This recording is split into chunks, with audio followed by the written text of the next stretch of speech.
Shalom saudara yang dikasihi Tuhan, bulan Agustus ini sebagai bulan yang istimewa buat bangsa Indonesia karena kita merayakan kemerdekaan Indonesia yang ke-77 tahun. Kenapa kemerdekaan itu begitu berarti? Mengapa menjadi spesial yang harus dirayakan setiap tahun? Karena kata merdeka atau kemerdekaan suatu bangsa itu memiliki arti yang penting, yaitu merubah status suatu bangsa yang terjajah menjadi bangsa yang merdeka. Demikian juga kita, anak-anak Tuhan, kita diubahkan, status kita diubahkan dari hamba dosa menjadi hamba kebenaran oleh karya salib Kristus. Roma 6 ayat 18 dikatakan, kamu telah dimerdekakan dari dosa dan menjadi hamba kebenaran. Jadi status kita berpindah dari hamba dosa menjadi hamba kebenaran, dari gelap menuju ke anak terang. Nah, tapi seringkali karakter mental kita itu tidak serta-merta berubah. Status memang langsung berubah, kita menjadi hamba kebenaran, kita menjadi anak Tuhan, anak terang. Ya, tapi terkadang pola pikir, sikap, dan karakter kita sebagai orang Kristen tidak langsung berubah. Ya, masih kadang terbawa manusia lama kita, sama seperti bangsa yang terjajah. Bangsa Indonesia dijajah selama 350 tahun oleh Belanda, dan mental sebagai orang terjajah itu masih terbawa ketika kita sudah merdeka. Itu sebabnya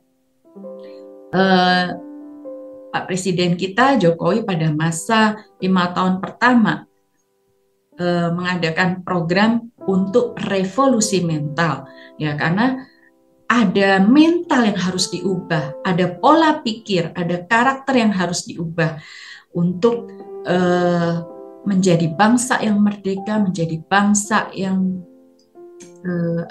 punya harga diri. Itu butuh proses. Demikian juga anak-anak Tuhan. Ya, di Roma 6 ayat 22. Tetapi sekarang setelah kamu dimerdekakan dari dosa dan setelah kamu menjadi hamba Allah, kamu beroleh buah yang membawa kamu kepada pengudusan, dan sebagai kesudahannya ialah hidup yang kekal. Nah, kata pengudusan di situ adalah suatu kata kerja, suatu proses yang menggambarkan bahwa untuk menjadi kudus itu butuh proses. Ya, status memang langsung berubah. Kita dibenarkan oleh karya salib Kristus, tapi butuh proses untuk menuju kepada kekudusan. Nah, bagaimana caranya kita bisa melewati proses ini, menjalani proses ini? Pengudusan itu berkaitan erat dengan hati. Yaitu sebabnya di Amsal 4 ayat 23 dikatakan, jagalah hatimu dengan segala kewaspadaan karena dari situlah terpancar kehidupan. Nah, kenapa hati harus dijaga? Kenapa hati begitu penting harus dijaga? Karena dari hatilah timbul segala sesuatu pikiran yang jahat. Kita buka Markus 7 ayat 21-23 sampai 23, saya bacakan.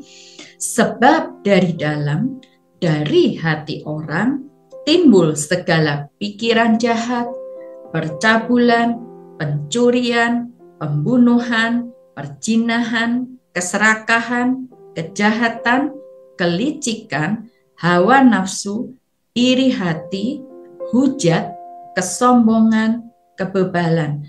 Semua hal-hal jahat ini timbul dari dalam dan menajiskan orang. Nah, jadi sumber segala ini adalah timbulnya itu dari hati. Itu sebabnya Tuhan suruh kita untuk menjaga hati dengan segala kewaspadaan. Nah, untuk kesehatan tubuh aja kita sering cek ya, general check up ya, kita sering melakukan supaya kita tahu tubuh kita benar-benar dalam keadaan baik. Nah, tapi apakah kita juga memperhatikan manusia rohani kita, manusia batiniah kita?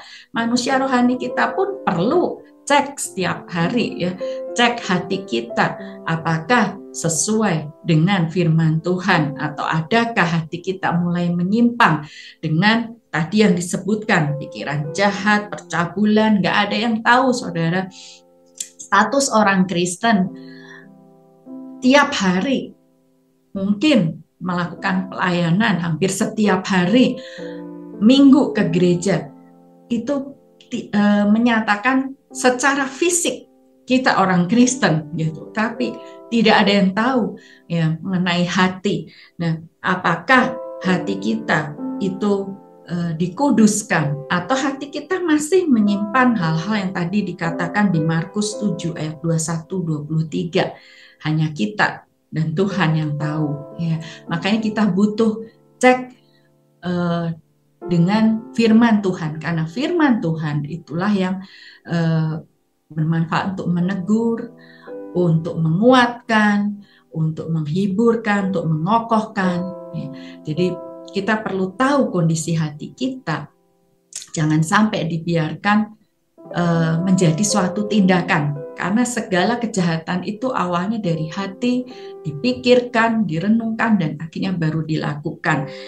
Makanya tidak heran ada banyak orang Kristen masih melakukan percabulan. Ada banyak orang Kristen mencuri, banyak saudara. Orang Kristen membunuh, viral malah ya saudara ya akhir-akhir ini. Orang Kristen berzina, banyak. Orang Kristen masih serakah, banyak saudara. Nah, mungkin kita juga termasuk di dalamnya. Dan mungkin yang tidak terlihat atau tidak kita sadari itu adalah kesombongan. Saya sebut sebagai silent sin ya, dosa yang silent. Kadang kita sendiri pun nggak tahu kita sudah jatuh di dalamnya. Itu sebabnya kita mesti cek setiap hari, check up dengan firman Tuhan. Adakah hati kita menyimpan hal-hal tadi di atas? Nah, saya kasih ilustrasi saudara, kenapa kadang kita itu butuh proses, butuh waktu untuk menjadi karakter kita diperbaharui, ya, mental kita diperbaharui. Saya pernah menyampaikan ini itu mengenai seekor kuda Mustang, anak kuda Mustang yang sebenarnya jenis kuda ini adalah kuda liar yang sungguh kuat dan gagah gitu ya, kekuatannya luar biasa. Tapi karena dari kecil, dari anakan kuda ini diikat di lehernya, diikat dengan suatu tali dan diikatkan pada tonggak besi yang kuat. Dia berusaha untuk terus lepas, dia merontak-rontak, tapi dia gagal, dia tidak berhasil, dan mungkin luka juga di tubuhnya karena dia merontak dengan kuat. Akhirnya dia menyerah. Karena berkali-kali dia coba, dia gagal lagi. Akhirnya dia menyerah, dan itu menjadi seperti satu kebiasaan atau satu hal yang tertanamkan bahwa saya itu terbelenggu. Saya terbelenggu. Nah, sehingga ketika dia sudah menanjak besar, tonggak besi tadi digantikan dengan kursi plastik yang diikat, tali itu diikatkan pada kursi plastik. Nah, kuda ini ternyata tidak lepas, tidak merontak. Dia sudah tidak berusaha lagi untuk lepas dari ikatan itu. Kenapa? Karena tertanam di pikirannya bahwa percuma saya berusaha untuk lepas, itu malah melukai diri saya. Nah, demikian juga kita anak-anak Tuhan seringkali kita merasa terbelenggu oleh dosa. Kita tidak berdaya oleh tipu daya dosa, tipu daya si jahat. Kita merasa, ya sudah, saya sudah coba berkali-kali, saya jatuh lagi dalam hal yang sama, dalam dosa yang sama. Tapi ketahuilah hari ini bahwa kita itu sudah dimerdekakan. Kita harus menyerahkan tubuh kita menjadi hamba kebenaran. Kalau kita mau, kita sendiri yang memutuskan untuk menyerahkan kehidupan kita, hati kita sepenuhnya untuk diserahkan, dikuduskan dengan dibantu oleh kuasa Roh Kudus. Saya percaya kita akan bisa. Berapa kali kita mungkin jatuh, tapi jangan putus asa karena status kita adalah orang-orang merdeka. Kita adalah hamba kebenaran dan belenggu dosa tidak berkuasa lagi atas kita. Ya, seperti kuda tadi, dia punya potensi yang besar, tapi potensi itu mati karena pikirannya terbelenggu. Pikirannya terbelenggu oleh bahwa dia sudah tidak bisa lagi untuk melepaskan diri. Ya, mari saudara, kita sadari kemerdekaan ini